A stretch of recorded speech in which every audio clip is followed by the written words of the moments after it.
మీ అందరికీ నా వందనాలు. మరి మన జీవితంలో మనం ఎవరినైనా ఎక్కువగా ప్రేమిస్తా ఉంటే మనం ఏం చేస్తా ఉంటామండి, వారికి మన ప్రేమను ఎలా వ్యక్తము చేయాలని we try so many ways to express our love కదా. వారికి ఇష్టమైనట్టుగా మన జీవితాన్ని మార్చుకుంటా ఉంటాము, వారికి ఇష్టమైనట్టుగా మన మాటలు మారుతూ ఉంటాయి కదా. మరి దేవుడు కూడా తన ప్రేమను మన పట్ల క్రియల రూపంలో వ్యక్తపరిచారు. ఎలా అంటే తన ప్రియ కుమారుణ్ణి ఈ లోకానికి పంపించారు. మరి తర్వాత Christ have shown his love on the cross. మరి క్రాస్ పైన క్రీస్తు వారు కూడా తన ప్రేమను క్రియ రూపంలో చూపించారు.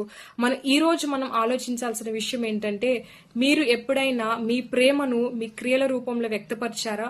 మరి నేను క్రీస్తును ప్రేమిస్తున్నాను, ఐ లవ్ జీసస్ అని మరి చేతుల మీద రాసుకుంటా ఉంటారు, బుక్స్ లో రాస్తా ఉంటారు, ఐ లవ్ గాడ్ అని చెప్తా ఉంటాం. కానీ మన జీవితాలు ఆయనకి ఇష్టమైనట్టుగా ఉన్నాయో లేదో ఒకసారి చెక్ చేసుకున్నాము. మనము మొదటి యోహాను పత్రిక 5వ అధ్యాయం 3వ వచనంలో ఏమని చెప్తుందంటే, దేవుని ప్రేమించుట అనగా ఆయన ఆజ్ఞలను గైకొనుటయే అంట. ఎలా అంటే if you follow God and his word you are truly loving God అన్నమాట. ఎప్పుడైతే మీరు మీ జీవితాలను వాక్యానుసారంగా మీరు జీవిస్తారో that is what loving God. మరి ఈ రోజు మనము మన జీవితాలను try to change your lifes according to his word.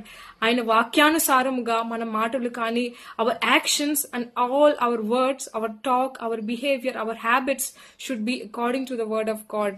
So ఆ విధముగా మన ప్రేమను దేవుని పట్ల వ్యక్తపరుద్దాము. అలానే be thankful to God for he have shown his love towards you. కేవలం క్రాస్ లోనే కాదండి, ఈవెన్ టిల్ టుడే మన జీవితాల్లో చాలా విధాలుగా మనము క్రీస్తు ప్రేమను అనుభవిస్తూనే ఉన్నాము.